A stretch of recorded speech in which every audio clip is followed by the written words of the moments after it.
Welcome, welcome, welcome, welcome. Now, before I introduce who we have with us here today, I'm going to tell you a short story. For those who don't know, I started my AV entertainment career as a DJ. It was short-lived. My DJ years were very short-lived. But I went to university and I stopped DJing. And then I came home and my cousin, who's a really good DJ Craig Boo, sure people there know him who's listening. He was playing a tape, and there's some really, really good mixing on the tape. And this is around 1990, I think, somewhere around there. And he turned, I thought it was him. I thought it was him mixing because it was really, really good. And he said to me, "Boy, you went to school with this DJ." I said, "Really?" He said, "Yeah, yeah, you went to school with this DJ." And I said, "Someone I went to school with can mix that good? They could spin that good?" And he said, "Yeah." So he's the Butcha. And I have that DJ with us here today. It is my honor, privilege to have one of the best DJs out of the Caribbean with us here today. None other than the Butcher himself, Dion Knowles. Thank you for joining. Thank you for joining me, brother. Oh, man, it's a pleasure and an honor. So I just found out this information just now.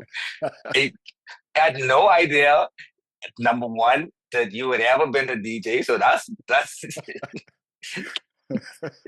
so we're gonna have to get back to that, right? Yeah, we And get back to then that. number two, I didn't know, but I guess it's three. I didn't know that you were family to Craig, Yeah, man. Craig Boom. Oh, he's a absolutely legendary person and DJ in my soul, and a bit of a mentor to me because he also does a lot of production. So we have like the wickedest conversations when we get together, and we smoke cigars too. So that's real. Yeah, man. Craig and I grew up. We were like brothers. We started music together. He started DJing a little before I did. He got us attached to the Bacardi Rum Disco van back in the day, way back in the day. Uh, Wow. we were teenagers too. We were only like 16, 17. Maybe I shouldn't say that, but we were only like 16, 17 at the time. He kept on DJing, and as you know, he's really, really good, really good. And he was He's playing. the man. Yeah, man. He was playing that tape, and he told me it was you. But it's good to talk to you. Actually, we haven't. I don't think. I think this is the first time we're actually talking. We've DM'd each other, but I think this is the first time we're talking since maybe McDonald's Thompson Boulevard back in 1988 or something like that. Yeah, that. Okay. Bro, so this means you actually started DJing before I did. Probably a little bit. Yeah, a little bit. A little bit. Yeah. Yeah, a little bit. Okay. A little bit. That is amazing. A little bit. But I Okay, mean, so what but for now I'm me, curious about you because I know everything about me. I actually curious about you because this is new information. So we're gonna come back to you because you're not getting away with not we come, telling me. we come back. Yeah, we So come back to me. We come back to me. okay, all Before, right. but before we get started though, how you feeling? How's your health? I know we had a little concern about a couple weeks ago. How you feeling? How you doing? Ooh, through the grace of God, I'm doing remarkably well Good. for considering what was happening. So yeah, thanks for asking. And yeah, so I mean, just to put awareness out there so that people who want to deal with what I dealt with, uh, be very careful about what you put into your body because I didn't even know that I was allergic to anything, Wow. and so I had a little like rash thing that looked like shipping clouds we used to call back in the day, Yeah. and went to the doctor. He just gave me a prescription for it. I took it, not even um, worrying about it, and come to find out I'm like violently allergic to the medication. So if you can, people be aware of what you're putting in your body, concerned about what you're putting in your body, and definitely aware of what you may or may not be allergic to. Because oh boy, it could take you on quite a ride. Let's Yeah. let's let's leave it there. But I'm on the upside, so we good. Good. Good. Good to see you. Good to see you up and about and smiling and really, Hey, really glad to see. yeah, man, happy, happy, happy. But now, question: how did you start in music in DJing? How did this journey begin for you? Before we get into the technical stuff, how did it start for you? And it actually connected to our school, Sanans. So you may remember they used to let us out early on Fridays, Yeah, right? Um, so we get off like it was like a half day or something on Fridays, so we'd have a very very short day on Fridays. I used to have to travel like from the other end of the island to get to school. And you may remember Lee Delano. yeah, man. Yeah, He was our head boy. Boom. Okay. So he had uh, sound control DJs at the time, right? And I was fascinated with that stuff. So I'd go. His younger brother Dominic, and I used to walk with all our Sinan school books from the school to Nassau East on Fridays, and I just used to watch him to be around the music, and okay. he'd be doing this thing, and I just watch and every blue moon, I'd actually get access to the turntables or whatever. And uh, I guess that's where it started. And that's literally where my name, the Butcher, came from, right? Because one day he had a set to do. Like he used to do custom cassettes at the time Yeah, for people, right? And for whatever reason, he wasn't available to do one of the orders. So I step in thinking that I was ready, right? Say, okay, yeah, man, go ahead. I could do the cassette for you, right?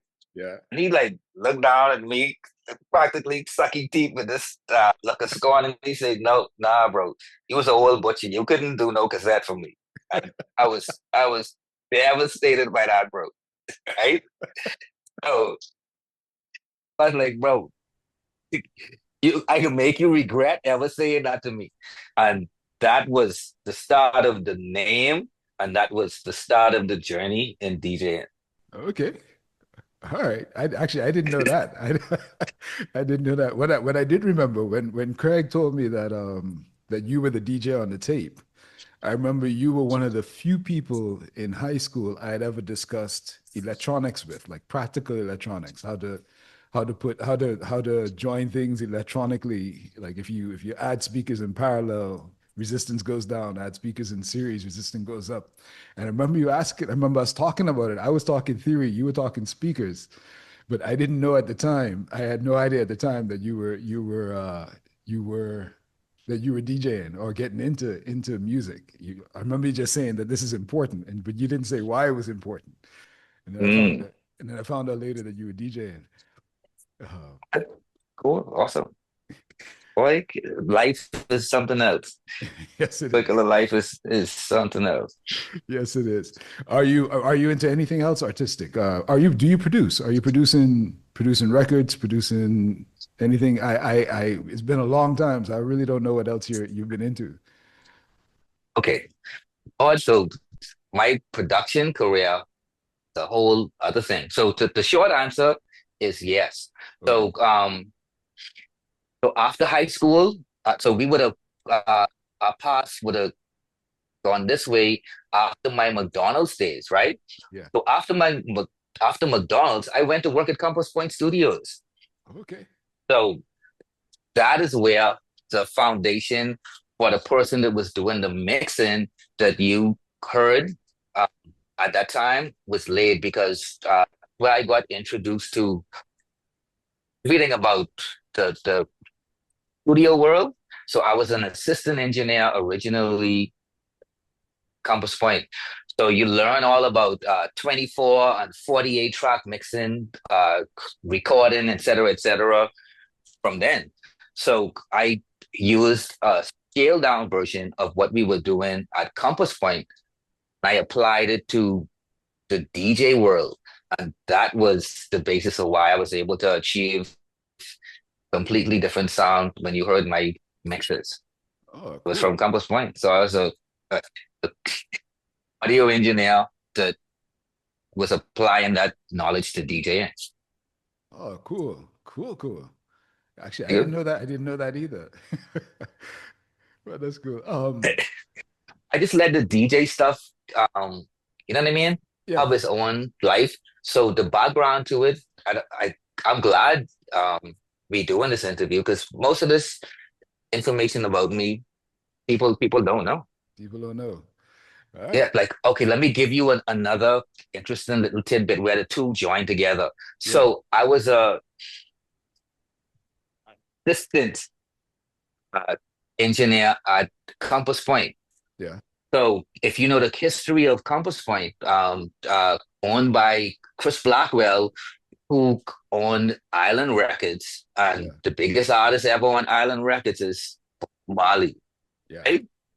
So that studio is actually um like one of the top five studios in the world at the time.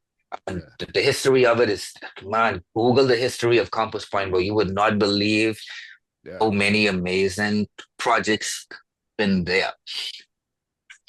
So, um, this is the late 80s now. Mhm. One of the people that came through the studio was the Fresh Prince and Jazzy Jeff. Cool. Cool. So I was assistant engineer on their second album. So while we used to have a lot of downtime because Chef was the mind behind the music, so he'd be the one that put in all the hours doing the work. And Fresh Prince used to be out jet skiing and whatever, just enjoying the Bahamas, right? And he'd come in, oh, hey, what song we gonna do today? Oh, we doing summertime? Okay, da da da da da da, summertime, da da da da. Here it is, boom, and he gone, right? He had a gay old time, bro. Uh, So so I spent many hours with Jazzy Jeff, right? yeah, So I told him about my little interest in DJing and thing because it was very. I was a minion at the time at best, but he took the time to like break down all of his tricks to me, bro. So he told me like down to how to set up the needle, how to fit on a little bit of cotton and stuff it up under the needle so that it yeah. doesn't skip. To put the 10 cent on top of it to weight it down, bro. He gave I me remember this. Yeah. the best, right. So he taught me all of the stuff though. So where the average DJ here was still having those technical issues, he gave me a jump start by teaching me the world class stuff from Dan Road. Oh, cool. So Really yeah, cool. Really cool. yeah. Yeah, so I've been so fortunate, man. So very fortunate. Okay, But sorry. So, no. That's cool. Actually, I was gonna ask since you mentioned that just now. I mean, back in the day when we started, it was vinyls. Um, yes, sir. and well, maybe I should say this first. Can you say to the audience, because I know some 30-year-olds who don't know what vinyls are. Can you tell the Hmm. people what vinyls are? Let's start there. What are vinyls? What are Okay, vinyls? Yeah, man. I'll do you one better. Give me 2 seconds Yeah, to run into the back, and I'm gonna show you vinyl. Cool? no problem. No problem. Go Okay, ahead. Go be for it. right Go back. for I don't. it. We probably won't lose connection. I'm sure we'll be okay. I'm sure we'll be good.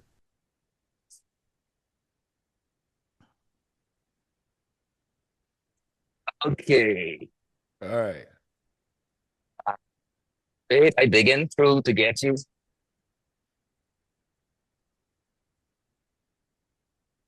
Okay, fine. Here we go. Ah, good. Now I'm back. Okay. Okay, Okay. I was gonna edit that out, but I'm gonna leave it. Let this interview flow natural. bro. So I just grabbed like the first two that came to my hand, right? And what is Because it? this is Reby Jackson Centipede, Oh wow, right? yeah, yeah, Okay, bang. So this is a 45.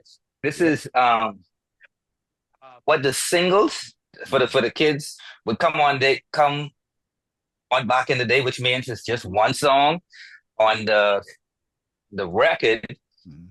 two sides. I wish. Okay, I don't have the turntable set up in here. I have them in the back there actually. That's And right. this That's here, right. this might be a person that the youngins know. He looks a bit different now, but this is Jay-Z. Um, this is what his Hard Knock Life album looks like. Cool. So if we get time, we could actually put them on we could put them out there and play them if you want, maybe a little later. But All yeah, right. this is what vinyl looks like. This is what the single vinyl looks like. Yeah. And this is the old vinyl album. There you go. Cool. And just now you mentioned 40. Well, I should explain for those who may not know. Those would go onto a turntable, a table that spins. And there was a arm with a needle. They would go down in the little grooves in the vinyls. So as the needles move across the grooves, you get the sound or the equivalent of the sound coming out of it. And you mentioned 45 just now. They would spin at different speeds. The larger one you showed there spin at, I think they used to be what, 33 revolutions Yep. per minute. Yep. And 33 and a third to be exact. right. Because I know And you were an engineer, so I got to put that there. and the 45 and the 45s, the reason why we call them that is because they would spin at 45 revolutions per minute. But Okay. thank you for showing us. I do know a few 30-year-olds who have never touched a vinyl, who've never experienced a vinyl. Do you still use Oh, them? Do you still use them, by the way? yeah, but from time, well, okay. Yes and no. The actual files with the recording on it, you have them and they might part of my treasured collection. But I don't know if you know about the DDS technology where you have one record that's a control record that controls all of your MP3s. So technically I use records still, but not the actual true vinyl. Okay. All right. Well, hold on. You know, since you mentioned that, explain that to our audience. Explain the technology you were talking about to our audience. Oh, okay. So back in way back in the day, each one of these pieces of plastic was unique, had a one song on it. So, for example, sorry about that. This is Remy Jackson, Centipede. Now on this side is Remy Jackson, Centipede, instrumental. Okay, so fast forward to today. So this is um, one. There's what they call control vinyl. So it is, for all intents and purposes, exactly the same as this, but it has a little trick. Through the magic of DDS technology, you could have you could use one record, and that one record could control any MP3, any wave file, any video file that you could have on your computer. So this one uh, record, the control vinyl, could control anything. It could be Centipede 1 second. It could be Beat It by Michael Jackson the next second. It could be a Bruno Mars the next second. It could be Lenny Kravitz the next second. Yeah. That one piece of vinyl. Okay. So yeah, that's where we at. All right. How well, let me ask this. Do you I'm gonna ask an unfair question. I know you started with vinyls. We're now in the digital age. Mhm. How do you think starting with vinyls has affected you as a DJ mixing now? In other words, well, let me ask this. Would you encourage young DJs to get into vinyl at all? Absolutely. For a couple of reasons. The more you know, the more informed everything you do will be, just in and that's universally applicable. So You wouldn't want to become a history professor without going, you know what I mean? As far back as possible. You wouldn't want to be a doctor without learning all of the phases of biology, et cetera, et cetera. Same thing with DJing and music and whatever part of music you decide to get into. You need to know Mm. the history of the violin, you need to know the history of drums, and you need to know the history of, we call it Table. turntabology now, right? So Okay. they gave DJing a fancy name. So it's called turntabology. I always stumble over the word turntabology, right? So you need to know the history of that. So they have like huge competitions every year, put on by Techniques. Red Bull does one, so they're actually it's a competitive sport. DJing it really is a sport in a way. So you need to know the history of where the things came from Okay. because you're trying through your craft to rewrite in a small way the history of turntabology and music. So the more you know, the more you'll be able to do. All right. I'm just long. Oh no, I appreciate that. Well, what about let me ask this then. As you mentioned, I'm an engineer, so I'm going to the technical stuff now. Ready? Um, I'm ready. I study for you, bro. how how do you think it is important? Do you think it's essential? Do you think it even matters for DJs to understand the signal chain that they're in? In other words, you're there on stage, right? Hmm. From your controller to the speakers, do you think it's important? Do you think it really matters for the DJ to understand that signal chain of the signal, from the signal, your signal to the sound? Is it important for them to know? Oh, absolutely. Because what to say, Murphy's Law, whatever can go wrong will go wrong. And imagine you up on stage and something goes wrong. Maybe the sound engineer might have gone home. If you don't know how to troubleshoot, you in for some painful nights, bro. So yes, know as much as possible. DJs don't just get up there and put on makeup and think it's showtime. You better know everything that happens between your turntables and that socket in the wall. You better know. Yeah, yeah. Yeah, I totally agree, but I wanted to bait you into answering that question. Um, Yeah, I got you. I ready for you. I study for you, bro. I know your history. Can't be fooling around with Mr. Bean, bro. That's what. But that to go back to the artistic stuff though. I know fairly recently you represented the Bahamas. Was it a promotional tour? Was it Ministry of Tourism, I think, or something Yeah. related recently? Well, Yes. Yes. firstly, how was that experience? And then secondly, do you change your mixing? Do you change your style when you perform for overseas audiences? Oh, okay. First question. The experience was absolutely amazing for a couple of reasons. Just as a tourist, that was awesome to be representing the country to um, people that fly tourists here into the country to be have the honor of contributing in some way to bottom line as a country was well I listen, that's one of the great honors of my life. It was absolutely awesome. And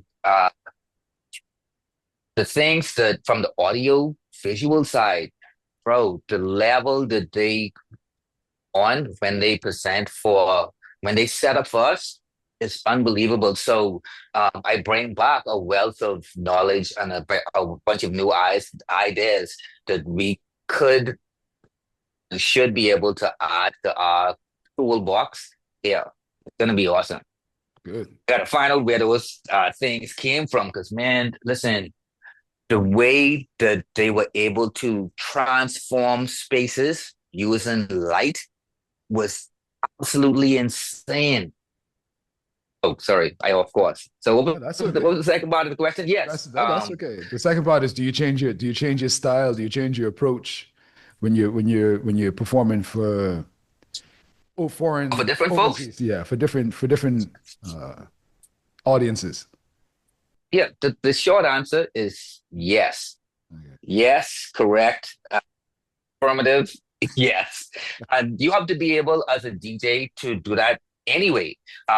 So not only for foreigners do I do that, but even for locals, you change your style all the time because one of the wonderful things about where we are geographically, and again, tourism is our number one industry. So Yeah. that trickles down to every discipline in the country. So I'm exposed to people from tourists from anywhere. Population is made up of the children of people from many, many races and places around the world. So just on the strength of where we are, you you meet and interact with Indian people, Europeans, you name it. So just because our culture is we are so culturally diverse, um, my friends could tell me long before I see the first tourist or go to New York or wherever I end up going. Oh, this is how you handle Bollywood music. You know what I mean? This is how you Yeah. handle the stuff in Ibiza. You know what I mean? So you get that information just because we so culturally diverse. Yeah, you get that information long before you even see the people that they're talking about. Yeah.